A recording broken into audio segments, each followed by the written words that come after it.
এই 12ই রবিউল আউয়াল কত দামি একবার বোঝেন। যেই দিন আল্লাহর নবী সাল্লাল্লাহু আলাইহি ওয়াসাল্লামের আগমন হয়েছিল, একাধিক অলৌকিক ঘটনা আল্লাহ পাক ঘটিয়েছিল। এই যুবকেরা, আব্বার আমার সোনামণি মা ও বোনেরা, আল্লাহর নবী সাল্লাল্লাহু আলাইহি ওয়াসাল্লামের জিন্দেগিটা একবার ফলো করো। আল্লাহ পাক কি অবস্থায় আমার এবং আপনার হাবিবকে দুনিয়াতে পাঠিয়েছিলেন।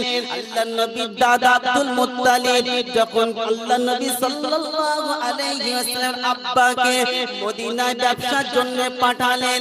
মদিনায় ব্যবসার জন্য যখন রওনা দিল, ওখানে ভীষণ অসুস্থ হয়ে গেল।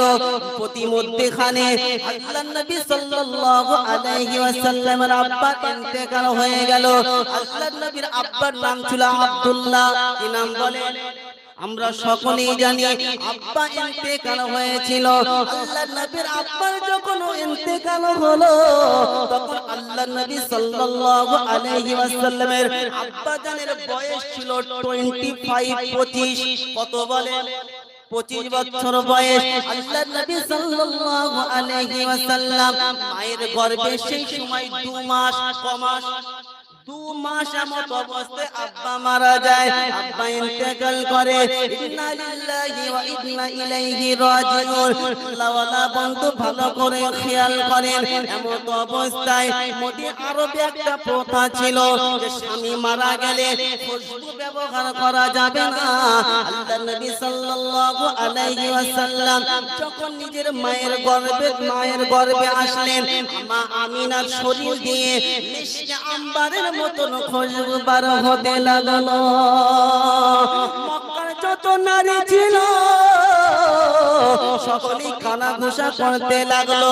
কি ব্যাপার, এত সুগন্ধি, এইরকম দামি সুগন্ধি পাই নাই, কোনদিন এইরকম সুঘ্রাণ পাই নাই। এত কোথা থেকে পেল? আব্দুল্লাহর স্ত্রী আমিনা কোথা থেকে পেল? সকলেই কথা আলোচনা করতে লাগলো।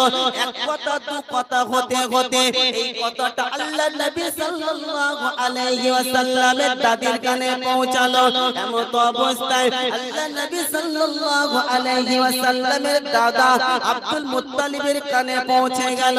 তবে একটা কথা শুনে রেখে দেন, কোন প্রাইভেট জিনিস সকিনার সঙ্গে বলবেন না। আর প্রাইভেট জিনিস যদি সকিনার সঙ্গে শেয়ার করো, তোমার অস্তিত্ব বাকি থাকবে না। সকিনা মানে কি বলো? কি বলছে সকিনা?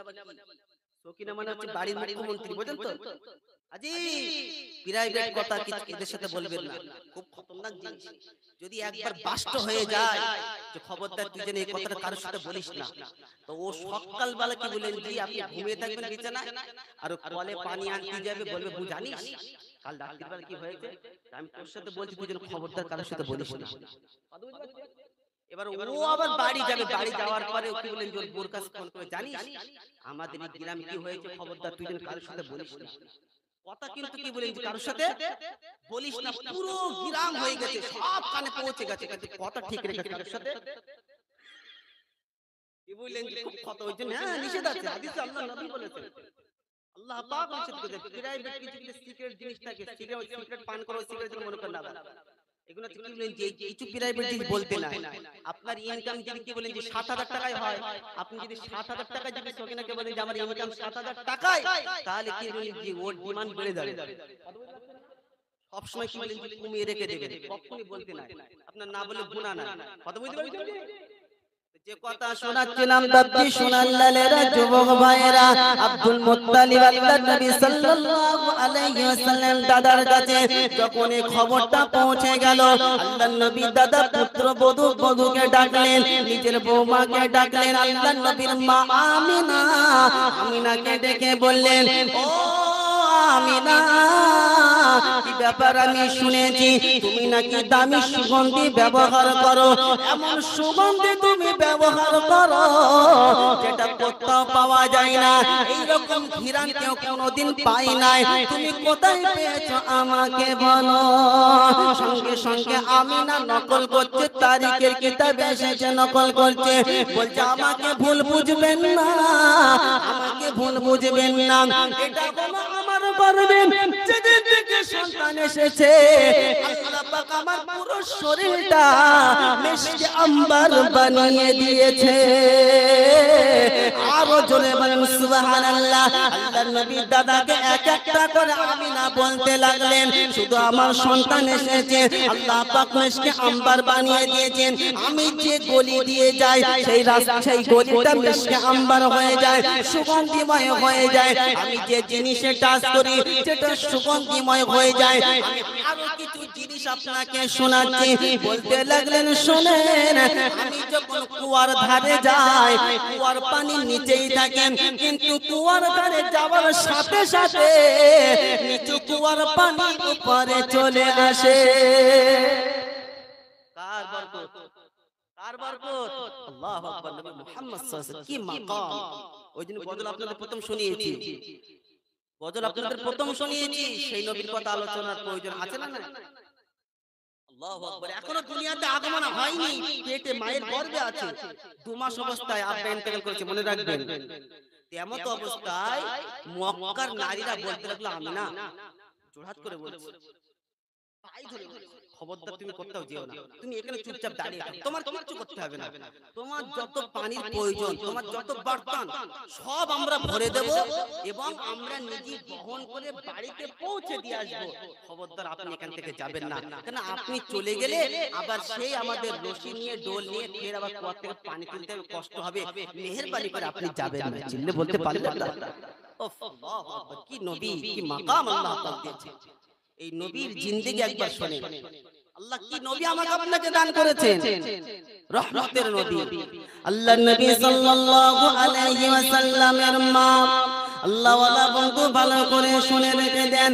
এমত অবস্থা আল্লাহর নবী সাল্লাল্লাহু আলাইহি ওয়াসাল্লাম 12 রবিউল আউয়াল দিনটি ছিল সোমবার, সুবহ সাদিকের সময় দুনিয়াতে আগমন হলেন। কিন্তু সাধারণত মহিলা যখন কোনো বাচ্চা প্রসব বেদনা করে তখন অন্য কোন মহিলার প্রয়োজন আছে না? না, সকলেই বলে বাড়িতে হলে আমরা আগে আপনাদের কি বলে যে মানে বাড়িতে হলে যে একজন মহিলা থাকে তাদের একটা নাম আছে, বল না? আর হসপিটাল নার্সিং হলে তো এখন তো আলাদা, এখন বলবে খবরদার এই নারী পুরো গলায় জড়িয়ে গেছে, সিজার ছাড়া কোনো উপায় নাই। কত বুঝতে পারছেন? কেন আমরা ওই দিকে ধাবিত হয়েছে, আগে সব বাড়ি। আমরা আল্লাহর কাছে বলতে জানি না, বলতে কি বলেন যে শিখিনি, এটা আমাদের ব্যর্থতা, হ্যাঁ না বলেন? আল্লাহ ওয়ালা বন্ধু ভালো করে শুনেন, আল্লাহর নবী সাল্লাল্লাহু আলাইহি ওয়াসাল্লাম ভূমিষ্ঠ হবে। ঠিক এমন অবস্থায় নারীত্ব প্রয়োজন। আমিনা ঘরে একা একা। আল্লাহর নবী সাল্লাল্লাহু আলাইহি ওয়াসাল্লাম ঠিক সুবহ সাদিকের সময় ভূমিষ্ঠ হয়ে গেল। আমিনা চুল পরিমাণ কোনো কষ্ট অনুভূতি হলো না, কোনো রকম ইহসাস হলো না।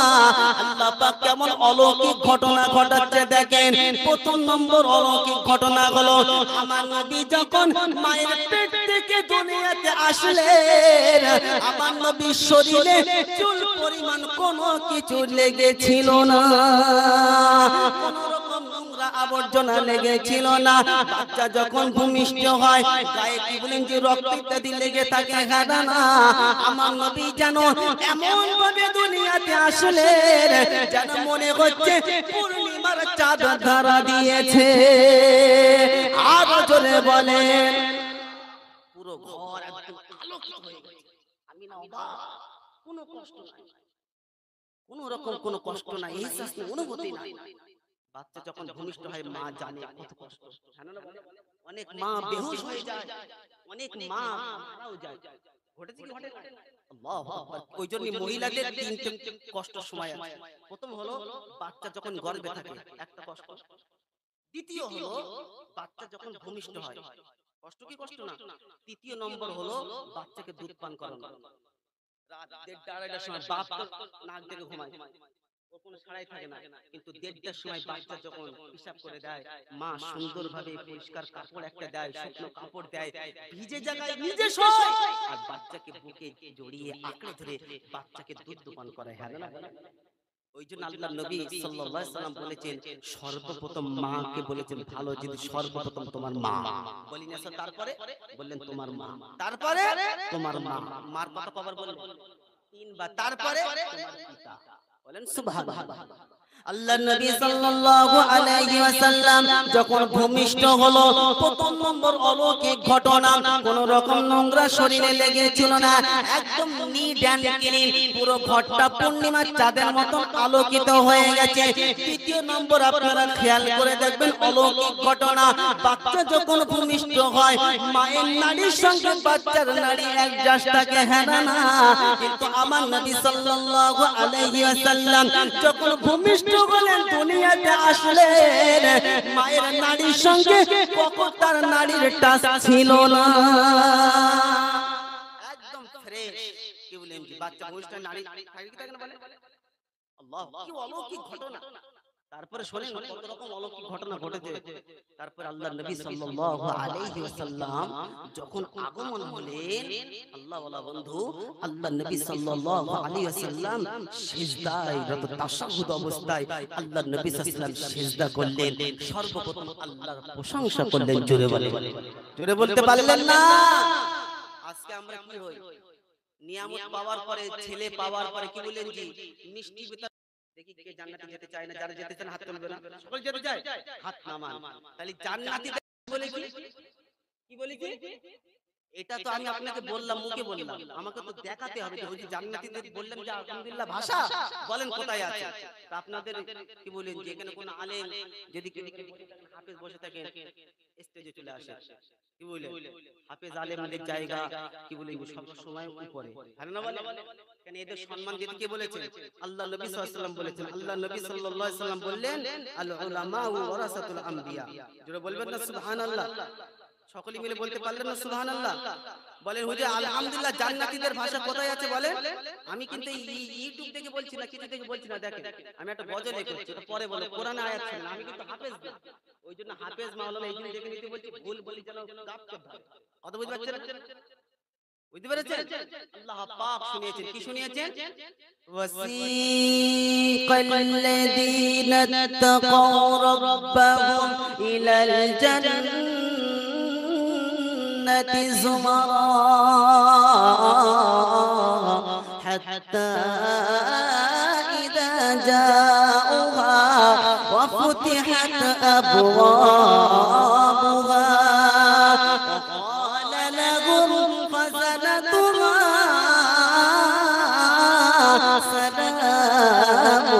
عليكم طبتم فادخلوها خالدين وقالوا الحمد لله الذي صدقنا وعده।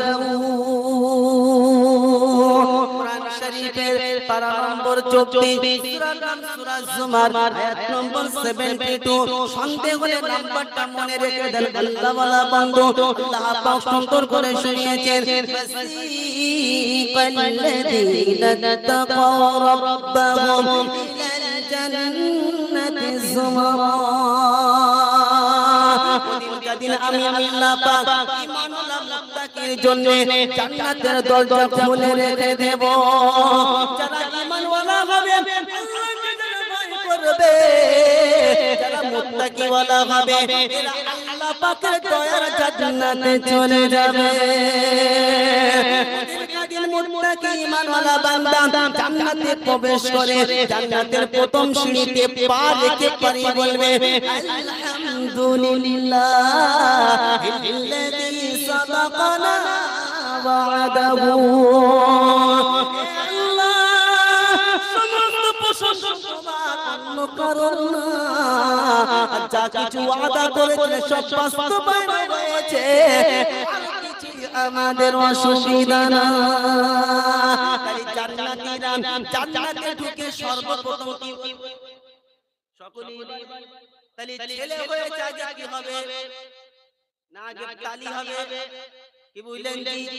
আগে কি বলেন? ছেলে হয়েছে আগে জবান দিয়ে তুমি 10 টাকার মিষ্টি খাওয়াও, তুমি কালাকার খাওয়াও, তুমি সন্দেশ খাও, আমি কালিমুল্লাহ মানা করব না, নিষেধ করব না, পৃথিবীর কোন আলেম নিষেধ করবে না, কিন্তু আমার আপনার করণীয় হলো যে আমাকে সন্তান দিয়েছে, এটা আমার জন্য নিয়ামত, আমার করণীয় হলো এই জবান দিয়ে আলহামদুলিল্লাহ বলা।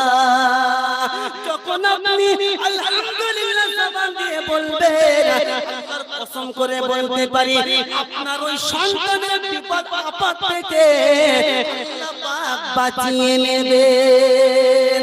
আরো জোরে বলেন। আমাদের করণীয় হলো এই জবান দিয়ে আল্লাহর প্রশংসা মনে থাকবে ইনশাআল্লাহ। তো যে কথা বলছিলাম কি, আল্লাহ নবী সাল্লাল্লাহু আলাইহি ওয়াসাল্লাম ভূমিষ্ঠ হওয়ার পরে, আগমন হওয়ার পরেও সর্বপ্রথম কি বলেন যে তাশাহুদ অবস্থায় আল্লাহর কি বলেন যে কদমে আগে নিজের মাথা বলেন সুবহানাল্লাহ। আল্লাহ নবী সাল্লাল্লাহু আলাইহি ওয়াসাল্লাম কি বলেন যে হাত ধরে আল্লাহর প্রশংসা করলেন, আল্লাহর কাছে দোয়া করলেন। মনে থাকবে ইনশাআল্লাহ। আল্লাহ নবী সাল্লাল্লাহু আলাইহি ওয়াসাল্লামকে আল্লাহ পাক কি মাকাম দিয়েছে, কি ইজ্জত দিয়েছে শুনেন একবার। আল্লাহ নবী সাল্লাল্লাহু আলাইহি ওয়াসাল্লাম যখন দুনিয়াতে আসলেন সুবহ সাদিকের সময় 12 রবিউল আউয়াল, দিনটি ছিল সোমবার। একটা পারস্য রুমে একটা বাতি জ্বলতো গির্জার মূর্তিতে, এটা হাজার বছর 1 সেকেন্ডের জন্য 1 মিনিটের জন্য বন্ধ হয় না। কিন্তু আমার এবং আপনার নবী যেই দিনে দুনিয়াতে আসলেন, ওই মুহূর্তে বাতিটা বন্ধ হয়ে গেল। আল্লাহ পাক বার্তা দিচ্ছেন, মেসেজ দিচ্ছে যে আমার নবী এসেছে হক প্রতিষ্ঠিত করতে আর বাতিলকে মিটাতে। হবে না সুবহানাল্লাহ। পারস্যে, রোম পারস্যে হাজার হাজার বছর ধরে 1 মিনিটের জন্য বাতিটা বন্ধ হয়নি। কমিউনিটি 1 মিনিটের জন্য বন্ধ হতো না তাদের। কিন্তু আল্লাহর নবী যেই দিনে আসলেন ওই সুবহ সাদিকের সময় একদম ওই মুহূর্তে সঙ্গে সঙ্গে বাতিটা বন্ধ হয়ে গেল। বলেন সুবহানাল্লাহ। চিল্লা হবে না? আল্লাহু আকবার। আল্লাহর নবী সাল্লাল্লাহু আলাইহি ওয়াসাল্লামের বয়স যখন 6 বছর, তখন তার মা মারা যায়। কত বছর বয়সে মারা গিয়েছিল? কত বছর বলেছেন ভাই? তখন মায়ের গর্ভে 2 মাস। কিন্তু আল্লাহর নবী সাল্লাল্লাহু আলাইহি ওয়াসাল্লামের আব্বাজানের বয়স কত ছিল সেই সময়? 25। আর আম্মা শুনেন, আল্লাহর নবীর আম্মা জানের নাম হলো আমিনা। আল্লাহর নবী সাল্লাল্লাহু আলাইহি ওয়াসাল্লাম আব্বা জিয়ারতের জন্য আল্লাহর নবীর নিজের মা, আম্মা এবং আল্লাহর নবীর নিজে আর একজন নৌকার, তার নাম হলো উম্মে আইমান, এই 3 জনকে নিয়ে মদিনায় সফর করছেন আল্লাহর নবী সাল্লাল্লাহু আলাইহি ওয়াসাল্লাম আব্বা জিয়ারতের জন্য। জিয়ারত করতে করতে এমত অবস্থায় পাহাড়ে চূড়ায় বাপ্পি সোনালীরা নওজওয়ান তরুণেরা এমত অবস্থায় আল্লাহর নবী সাল্লাল্লাহু আলাইহি ওয়াসাল্লামের মা অসুস্থ হয়ে গেলেন। ঠিক এমত অবস্থায় অসুস্থ হয়ে গেলেন, একবার এদিকে করওয়াট বদলাচ্ছে, একবার এদিকে করওয়াট বদলাচ্ছে। কি করলে শান্তি পাবে, কি করলে একটু শান্তি আসবে? শরীর অসুস্থ, ভীষণ অসুস্থ।